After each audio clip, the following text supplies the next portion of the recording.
All right, so this made me do a little bit of a deep dive. Let's take a look at some of these case studies.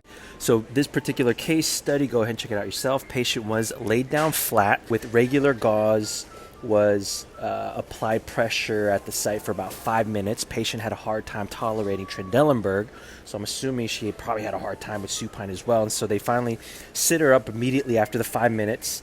And during the removal, they asked her to exhale, which I wonder if there's an effect there. We'll talk about that later.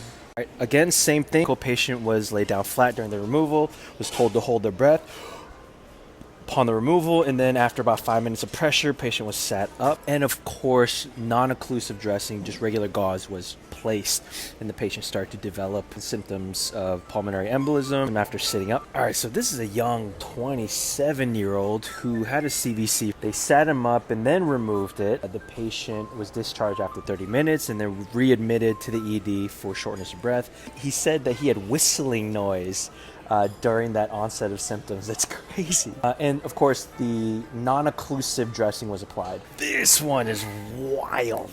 A fibrin sheath as a portal for... Hold on, check this sentence out. Vein to dermis fistula. Holy crap.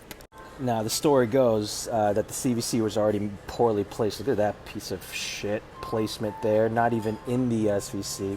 So check out the article. Basically, because the non-occlusive dressing was used, for hours after removal, there was a fistula that developed because of the fibrin sheath, is what they're guessing.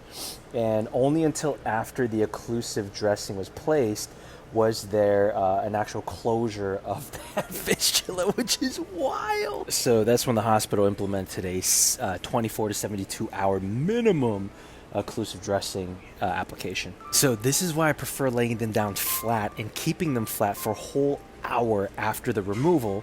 I'd rather them bleed. I can manage bleeding more easily than I can manage an air embolism. So laying them down flat will help to fill that vein to dermis fistula. that's where the air is ingressing. Now, if you're like, hey, my attending says to do it, I don't want to argue with my attending, I don't want to get in trouble, I'm still just a resident or just a fellow, fine. What I do is I skin glue the crap out of that site. What better than gluing it closed? So I glue it with the whole vial amount of glue, make sure that's in there really good, and then seal the whole area, even the outer edges of that glue, with petroleum jelly or antibiotic ointment, and then put occlusive dressing on top.